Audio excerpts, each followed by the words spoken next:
So this is a video that's gonna suck for me. I have done a bunch of different events, as you all know, and this one is gonna be about some of the not so great ones that I've done, meaning that, you know, there was some kind of interaction that was not great, or even in general, how things were planned, etc., etc.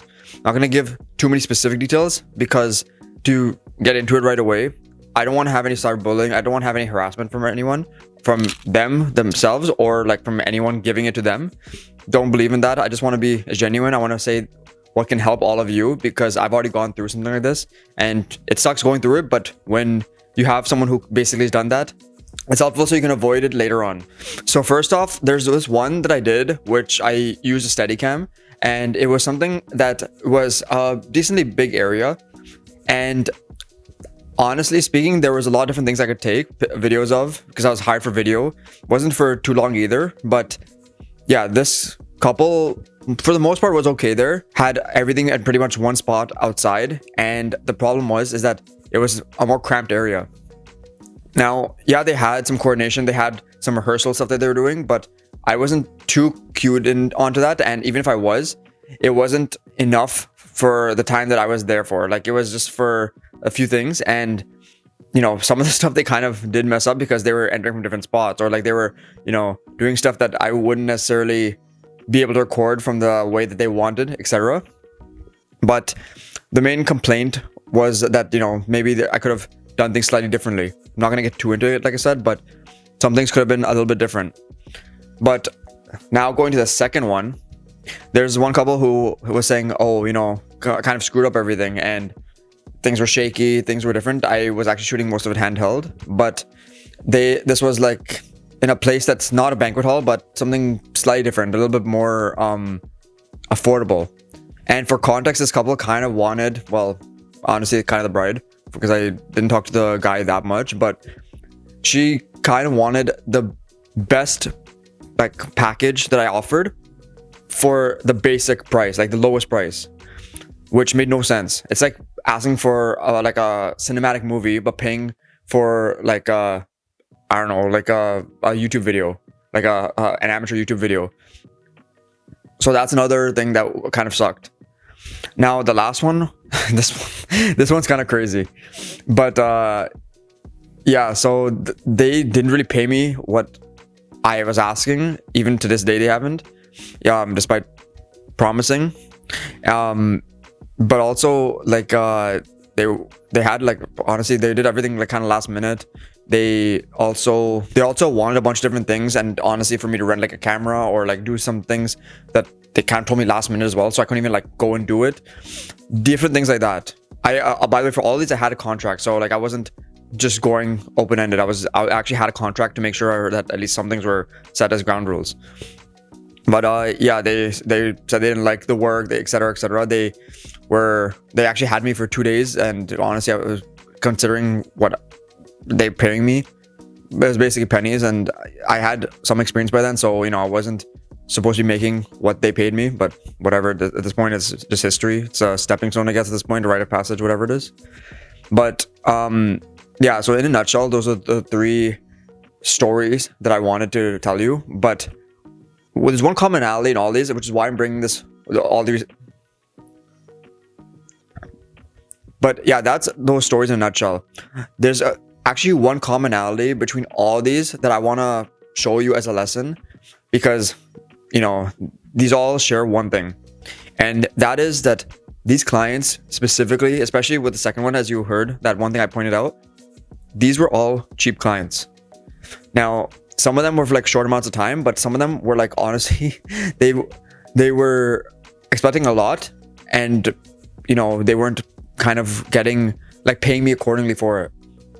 So it's kind of sucked from my end. And some of them, like for example, the last one I mentioned, I only agreed because I wanted to not leave them open-ended, because they did, actually I forgot to mention, they didn't even sign my contract. The last one, the one with like the 2 days that basically got paid pennies.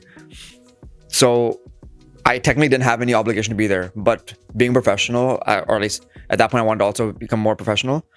I didn't want to leave them open-ended and leave them without a videographer. So, you know, I still went, despite basically against everyone's wishes, and even my own wishes in some cases.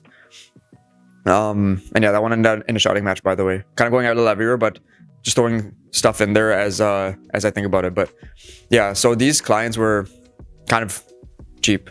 Like, the one thing I will say is that when you're trying to start up, then yeah, you can charge less because you're just trying to build your basis. But once you have enough, even a few like events, weddings, etc., like some proof that you have of being able to do something to a good quality or to do something well enough, then you should be charging accordingly, because then at least it's fair.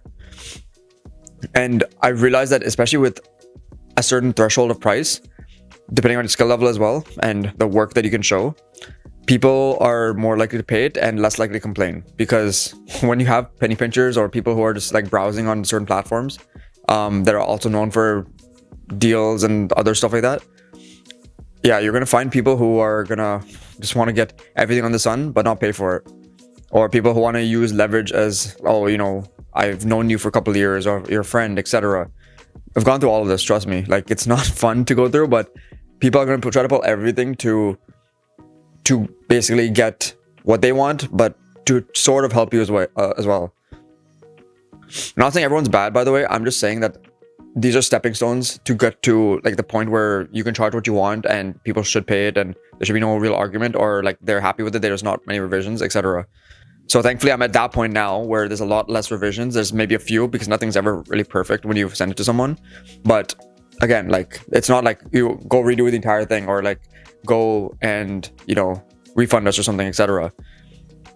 So yeah, that's kind of in a nutshell. Those are the 3 stories I want to tell you all, and why you just kind of got to raise your prices, got to make sure that you're professional. And also, one bonus tip is definitely have a paper trail, or like some kind of way of documenting everything you're doing, whether it's email or whether it's text messages, whether it's just anything that is basically documenting what you're saying.